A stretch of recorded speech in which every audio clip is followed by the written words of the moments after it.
Hey y'all, welcome back to Black Wahala. I am coming back to your YouTube screens. Shockingly, it's been 3 years, and I can't believe that I've been gone from YouTube so long, but I'm back now. And today I just wanted to do a little bit of a recap. I was gonna bring you up to speed to what I've been up to, and then I will also talk about some future plans and what I'm planning to do with this channel. So let's do a little brief recap of these past 3 years. So if you didn't know, I have been in law school for these past 3 years. Um, Before that, I was an undergrad student. I did my degree in English and history. And yeah, I made my YouTube videos as a hobby in my free time. I just stopped making videos because law school was very demanding. The first month was intense, and I just knew that there was no way I would be able to make videos in the same way that I used to while I was an undergrad student. Law school. Let's talk about law school. Just a little caveat, if you see me looking down, I'm just looking down at my notes because I do have a few things to say about the experience of law school. I want to caveat this by saying this is my own personal experience. I went to a school in Canada, I went to a school in British Columbia, and that's very different in comparison to other provinces and other countries. Law school in Canada is very similar to the United States, but it's also different. There are less schools. There's about maybe 20 something schools. So it's pretty competitive, and it's competitive to get in, and it's not nearly as competitive to stay in, which I think differs to other law schools, like law schools in the United States, for instance. So the system, the way it works in Canada is that you study for the LSAT, you take your LSAT exam, and then you apply to law schools. So I applied to a few law schools because I was fully convinced I wasn't going to get into any. The reason why I was very convinced I wasn't getting into law school is because I lived on those law school forums. I lived on those like lawyer forums where people would send in a post and be like, these are my stats. Do you think I could get into this law school? And then, of course, there would be people in the comments being like, you're stupid. There's no way you're getting into law school. Absolutely not. As I kept seeing posts like that, I was convinced I wasn't going to get into law school. But if you are applying to law school and that's something your heart is set out to do not lurk in those forums. They're useless. They don't help. Just trust and believe that what is for you will come to pass. Don't lurk. It's just gonna make you anxious and stressed out unnecessarily. Just felt like I wouldn't be able to do it because I'd heard from so many people that it's so hard to go to law school. So yeah, I applied to several law schools. My application was my LSAT, my grades, and then the personal aspect. But that depends on the school you're applying to. Some schools don't ask for a personal application, while some do. The school that I went to didn't actually ask for a personal application, so it was just my grades and my LSAT. I got into law school fairly early. I heard back from the first school in January, and afterwards it was just a few more schools after that. But I wasn't super excited about the ones I had heard from. I think I had my whole idea about applying to law school, which is not a good way to go about it or way to approach it. Was I was like, okay, I'm gonna just apply to law school one time, and if I don't get in, then it wasn't meant to be. Then I go to grad school. But if I get in, then I'll go to law school. So that was the plan. That was the idea in my head. And so I was fully convinced I wouldn't get into any schools. And so imagine my surprise when I got into a school fairly early on. And then I kept getting acceptances. And I was like, oh, okay. I ended up staying in the same province that I went to undergrad. It was for a myriad of reasons. It was just like, one, it was easier. I already had friends who were living there. I just thought it would be easy, make it easy. Should make it easier for myself and not have to change locations. Yeah, I already had connections. Also, it was cheaper. My alma mater is the cheapest law school in Canada. And yeah, I just didn't want to shell out too much money because student loan debt is terrible. And I am now realizing the terror behind student loan debt and having to pay it back. So I do think it was smart for me not to go to a school that cost way too much. A school outside of my province would have been just way too expensive. So at my alma mater, the year I got into law school was the post George Floyd year, basically 2021. And there had been like a bit of a reckoning happening at my alma mater before I graduated because they had basically made barely any DEI efforts. There were barely any Black professors. There weren't a lot of Black students. There wasn't a lot of Black staff. And so Black students have really like pushed for an increase in effort for DEI. I was also part of a group of students who was pushing for that. I know what y'all are saying. You are so naive, and you would be correct. But I did apply to law school when I was 22. So that's just the cat. I was 22, y'all. Take it easy on me. That meant that in the year that I got into law school, the law school I went to made efforts into increasing their DEI efforts. And so the law class the year before me, there were only 2 Black students. And then the year before that, there were 0. So, and those are very abysmal numbers. Like that's not a good thing to have a whole class of law students and have no Black students. So during my year, again, the post George Floyd year, 2021, there was 9 of us, which is pretty good. I mean, it's not comparable to a lot of American schools. It's not even comparable to other Canadian schools, but it's a start. It's better than nothing. So speaking more candidly about the anti-Blackness that I interpersonally experienced and the structural anti-Blackness at my alma mater, I went to the kind of law school in which there was only one Black professor, and the other professors who were people of color were being bullied by the senior faculty. So that's the kind of law school I went to. And so you don't have to imagine, what if the law professors were being racist and anti-Black and standoffish and bullying junior professors who were people of color. You don't have to think too hard about what it would have been like to be a law student interacting with those professors and interacting with other law students. While I personally didn't really experience a lot of serious interpersonal anti-Blackness or racism, because I basically made the active choice, well within 2-3 months of being at law school, that I was just going to disengage. I just was not going to engage with certain people. I was just not going to engage with certain topics. I just was not going to be privy or attuned to conversations that I felt would cause me to self-destruct or to feel a type of way about myself, because I chose not to involve myself in those conversations, to be honest, and involve myself with certain people.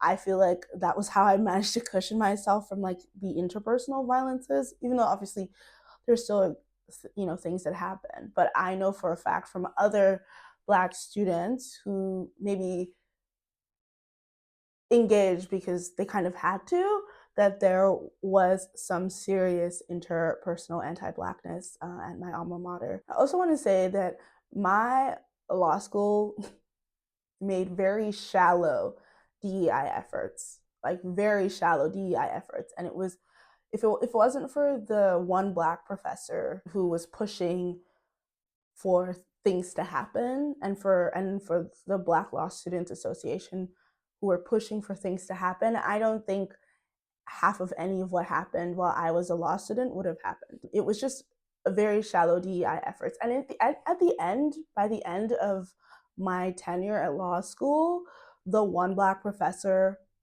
she left. She literally left, and rightfully so, because they were not putting in any efforts. And this has been a long-standing issue at my alma mater. They cannot keep a Black professor for the life of them. If they've managed to do it, it's usually 1 or 2. The others don't last very long. And to me, that just speaks to the level of anti Blackness and the structural anti Blackness within my alma mater. You can imagine it is difficult to experience, be within a school ecosystem and having to swim through that like swimming through that. It's difficult. It's difficult.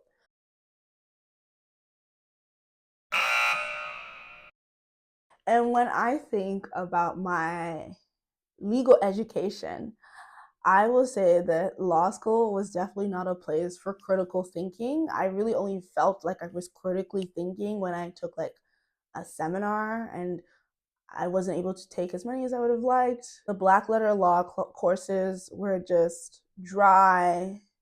They were hard to get through, and they were also just like I just felt like I was just regurgitating what my professors told me on my exams. And I guess like that's what you have to do so you can pass. Or and also law school, at least at my alma mater, we were marked on a curve, so the grades were curved, and so there was basically a limit to like how high your grades were going to get. Occasionally a few students would get an 80 something in a class, but for the most part most students were getting a grade in between like 72 to like 76%. And so it was difficult because I went to law school hoping that it would be a challenge, and it was a challenge, but in the worst ways possible. Yeah, one thing I thought that would happen when I went to law school was that I would have the opportunity to think about and challenge why is it that people obey the law? Why does the law exist? Why do we need the law? And the only class where that was brought up, I guess, is in my jurisprudence class. But like, it was very, very shallow discourse. I think the only real class where we discuss and were allowed to question the law as an order or as a system was in my legal philosophies course, but that was a seminar. It wasn't a required course for all students. It was only if you had the interest. But like, to me, this is important stuff. Like, lawyers should be thinking about, why are you even being like, why? What is the point of following the law? What is the function of the law as an order, as a system in a society? It was not a intellectual challenge in the sense of I felt that I was pushing the limits of critical thinking. I was not. I was just learning, I guess, how to read the law, understand the law, and law school does not really allow space for you to critique or to challenge or to think critically about why the law works the way it does. And that is one thing I really did not like about law school. On top of that, law school was so stressful and mentally draining. Like the levels of mental illness that I have seen at law school cannot be. I it was terrible. Like also just like feeling like you aren't enough because you're struggling and you're trying to get through, especially first year. First year is so difficult because it's like a new way of learning, and so you're really struggling and trying to understand what's going on, right? And you're anxious. I have anxiety disorder, so I'm always anxious, but my anxiety levels were through the roof during law school, and also struggling financially because I'm a student. I'm not making any money, and living in Vancouver is very expensive, so it was very stressful to be like worried about finances and like feeding myself, and also worried about assignments, exams, and also just like I said, just like this internal feeling all the time like you weren't doing enough and like you weren't smart enough to get through. And it also didn't help because one thing I learned about law school is that people will do this. People will talk.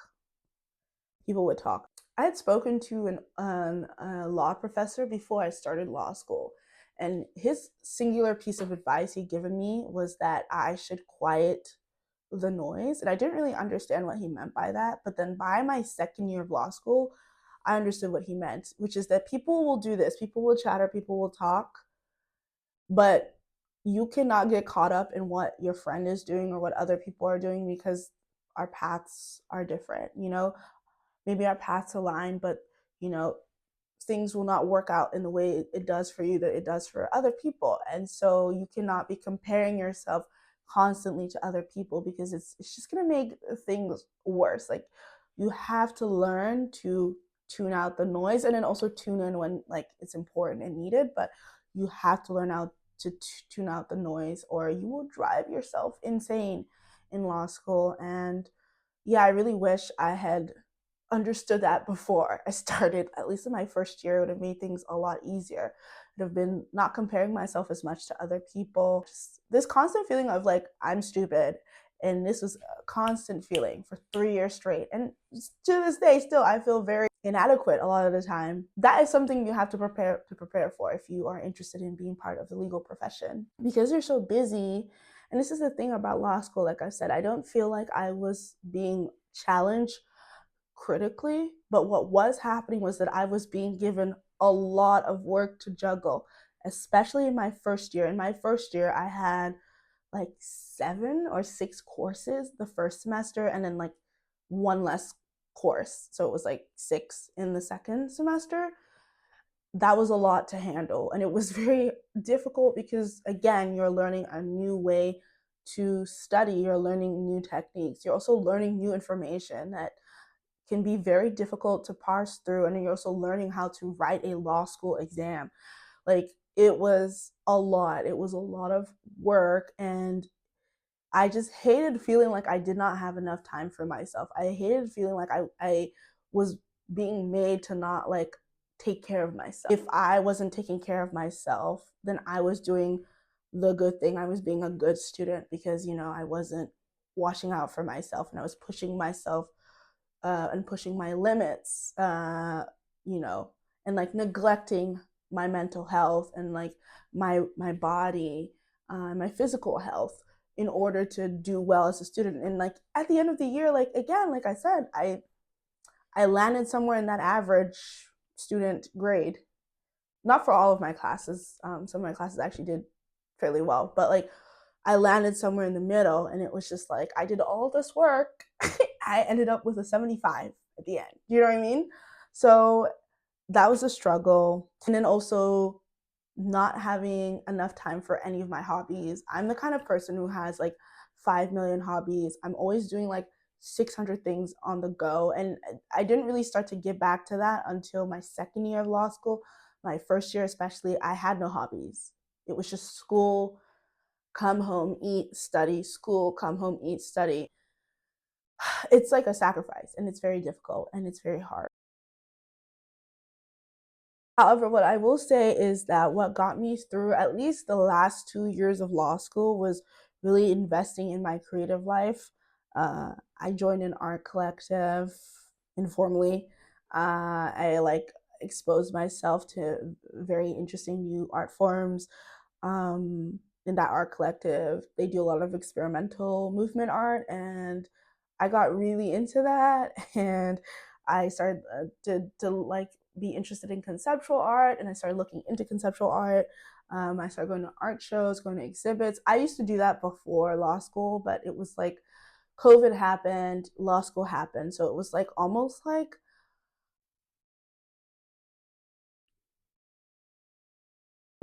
there was a chasm between my life before undergrad and then my life during law school. And so there's this weird period of time, which was being really in the thick of COVID, where I was back at home and I just wasn't doing anything other than like being in the house because I couldn't do anything else. When in my second year, I was invited to join this art collective by my old professor, and then I maybe like not having enough time to create anything seriously, but just having fun with it and just like having it as a hobby and like something to look forward to at the end of the week. And it was really like a lifeline, especially my second year. It just, I'm just really, I'm just really glad that I had that at least in my last half of law school. And I will also say the best part about being involved in those kinds of hobbies was that I was meeting people who are not lawyers, people who are not in the legal world.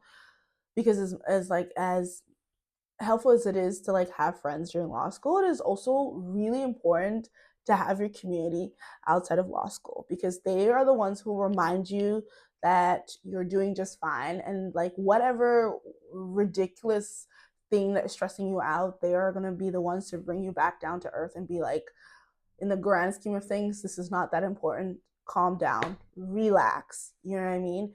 And so I'm really glad I still kept in contact and still like talked to my friends who were not in law school all the time. And I made also new friends who were not in law school but were existing in this completely different world. And it was just fun to have conversation, serious and important and good conversation with people who were not in law school and didn't live in this little small bubble, this little narrow world that was law school. I was really grateful to have that, and also just to talk to people who were like-minded, like especially people in the collective. Just speaking to people who cared about things in the same way that I did and had like similar political goals and like similar like ideas about how they would like to see the world was just nice because I didn't really have a lot of that in law school. I'm not gonna lie, I didn't meet a lot of like-minded people in law school. I barely met any. So um, yeah, I'm just glad that I kept that connection of community uh, outside of law school, and I'm so grateful that so many people came into my life through that way. I know you've heard a lot of very negative things about law school, and this might give you pause if you're thinking of going to law school. I don't know who's following me who's thinking about it, but I will say the best part of law school were the experiences that I had during law school. During law school, I made some really good friends who really are the only ones who could truly understand how I was feeling and could really understand the experience of being in law school. And I'm so grateful for the friends that I made because it made going through law school so much easier. Just the camaraderie amongst us was helpful and useful. And so I'm grateful for that, you know, possibility and experience. Able to go on exchange during law school. I lived in Switzerland for 4 months, which is something I don't think I would have ever done, or at least Switzerland would have never been a place I would have decided to go and live. But again, that was an experience I never would have had while I was in Switzerland. I got to travel throughout Europe. I was taking international law courses at the World Trade Institute and taking courses from professors and UN reps, people who worked at the UN. Like I would have never had such an opportunity if not for law school. Maybe I'll make a video about living in Switzerland and talk more about my experiences in Switzerland. But yeah, I really liked that experience and I'm really grateful. And it was all because of law school. Also, extracurriculars and clubs and moots and stuff like that that you can get involved with in law school. And during law school, I was at the Black, you know, I was in the Black Law Students Association. I was also at the film club with my friend Ricky. I was involved at this Law Student Journal. I was an editor at the Law Student Journal. I also worked throughout my entire time in law school as a research assistant for several professors, and I worked as a summer student for a very cool women's law firm. And again, I would have never had those experiences without going to law school. And because of my extracurricular activities and these like experiential opportunities, I was able to really like learn and understand my love for research, and I really grew in my interest in legal research and the experiences that you had that will make law school memorable. Otherwise, nothing else really makes it memorable, to be honest. What law school has taught me is that I can do something really hard and I can complete it, I can succeed at it to a varying degree and be free of it. So, yeah. But anyways, thank you for watching this brief recap. I don't know if it's brief. I've been talking in my camera for a bit now, and the sun is going down, so it's getting darker. So let me wrap this up. The following videos will be part of a new series I'm doing called I've Been Thinking. And for every new video, I'm just gonna chat. I'm just gonna talk to you like I am right now. Is going to talk to the camera and discuss what I've been thinking about that week or during the month or whatever I've written on my Substack and whatever extra thoughts I have or whatever is going on in the news. So it's going to be very informal videos. They're not going to be formal video essays.